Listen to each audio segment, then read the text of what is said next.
ಕೇಳಿ ಅಂದ್ರೆ ನಾವ್ ಯಾರು ಕ್ವಶನ್ ಕೇಳಕ್ ಕೊಡ್ತಾರೆ, ನಾವು ಗಮನಕ್ಕೆ ಬಂದಿದ್ದಾದ್ಮೇಲೆ ಕೇಳ್ತೀವಿ. ಅದನ್ನ ನೀವು ಸರಿಯಾದ ರೀತಿಯಲ್ಲಿ ಅದನ್ನ ಸ್ವೀಕರಿಸಬೇಕು. ಅದು ಬಿಟ್ಟು ನಾವು ಕೇಳ್ತಾ ಇರೋದೇ ತಪ್ಪು, ಪ್ರೆಸ್ ಮೀಟ್ ಮಾಡ್ತಾ ಇರೋದೇ ತಪ್ಪ ಅನ್ನೋ ರೀತಿಯಲ್ಲಿ ನೀವು ಮಾತಾಡ್ತಾ ಇದ್ದೀವಿ. ಇವತ್ತು ಈ ಕೋಲಾರ ಜಿಲ್ಲೆಯಲ್ಲಿ ಸರ್ಕಾರಿ ರಸ್ತೆಗಳು, ಫಾರೆಸ್ಟ್, ಇನ್ನೊಂದು ಮತ್ತೊಂದು ಎಲ್ಲ ನುಗ್ಗಿ ನೀರು ಕುಡಿರ್ತಕ್ಕಂಥವ್ರು ಯಾರು ಅಂತ ನಾವಿಲ್ಲಿ ರಾಜಕಾರಣಕ್ಕೆ ಬರಕ್ ನಿಮ್ಗೂ ಗೊತ್ತು.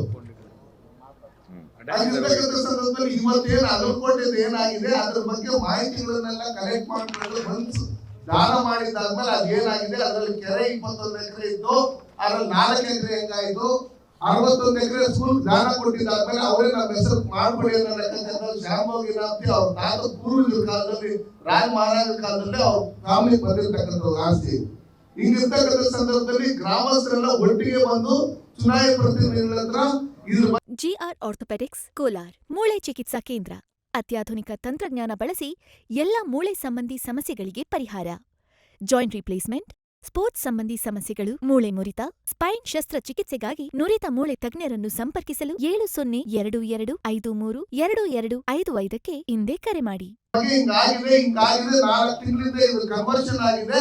ಇದನ್ನ ನೋಡಿ ನಮ್ಗೆ ನ್ಯಾಯ ಕೊಡಿಸಂತ ಕೆಲಸ ಮಾಡ್ಬೇಕು. ಇಷ್ಟು ವರ್ಷಗಳು ಅದೇನು ಆಗಿರಲಿಲ್ಲ, ಹಂಗೆ ಇತ್ತು.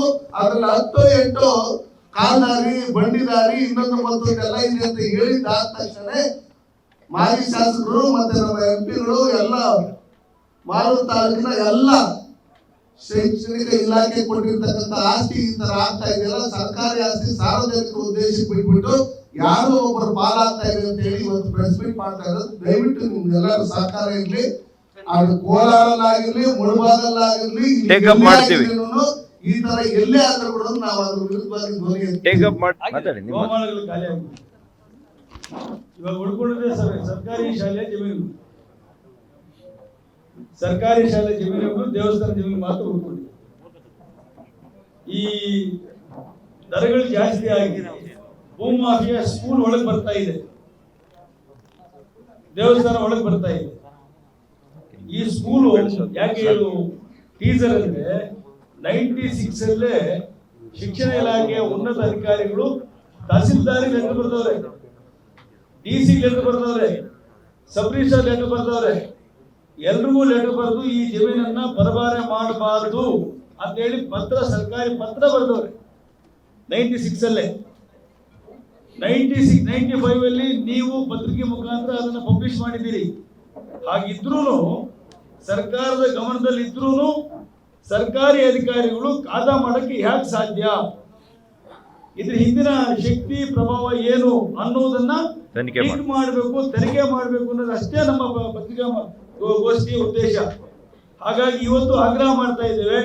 ನಮ್ಮದೇ ಜಿಲ್ಲೆಯ ಕಂದಾಯ ಮಂತ್ರಿಗಳು ಒಂದು ರಾಜ್ಯದಲ್ಲಿದ್ದಾರೆ, ಆಮೇಲೆ ಬಹಳ ಪ್ರಾಮಾಣಿಕರು ಅಂತ ಹೇಳ್ಕೊಳ್ಳೋ ಅಧಿಕಾರಿಗಳು ದೊಡ್ಡ ಪಡೆನೇ ಇದೆ, ಆಮೇಲೆ ಬಹಳ ಸತ್ಯ ಹರಿಶ್ಚಂದ್ರು ಹೋದ್ಮೇಲೆ ನಾವೇ ಹರಿಶ್ಚಂದ್ರು ಹೇಳ್ಕೊಳ್ಳುವಂತ ದೊಡ್ಡ ರಾಜಕಾರಣದ ವ್ಯವಸ್ಥೆನೇ ಈ ಜಿಲ್ಲೆಯಲ್ಲಿ ಕೆಲಸ ಮಾಡ್ತಾ ಇದೆ. ಅವರೆಲ್ಲರೂ ಇದ್ರ ಬಗ್ಗೆ ತನಿಖೆ ಮಾಡ್ಲಿ ಅಂತ ಆಗ್ರಹ ಮಾಡ್ತಾ ಇದ್ದೇವೆ, ನಿಮ್ಮನ್ನು ಕೋರ್ಕೊಳ್ತಾ ಇದ್ದೇವೆ. ಇದು ಹೀಗೆ ಬಿಟ್ರೆ ಇನ್ನೆಲ್ಲ ಸರ್ಕಾರಿ ಶಾಲೆಗಳ ಜಮೀನು ಕಾಂಪೌಂಡ್ ಒಳಗೆ ಹೋಗಿ ಬಿಲ್ಡಿಂಗ್ ಕಟ್ಟೋ ಕಾಲ ದೂರ ಇಲ್ಲ. ಹಾಗಾಗಿ ಸಹಕಾರ ಮಾಡಿಕೊಡ್ತೀನಿ, ಕೋರ್ಕೊಳ್ತಾ ಇದ್ದೇವೆ.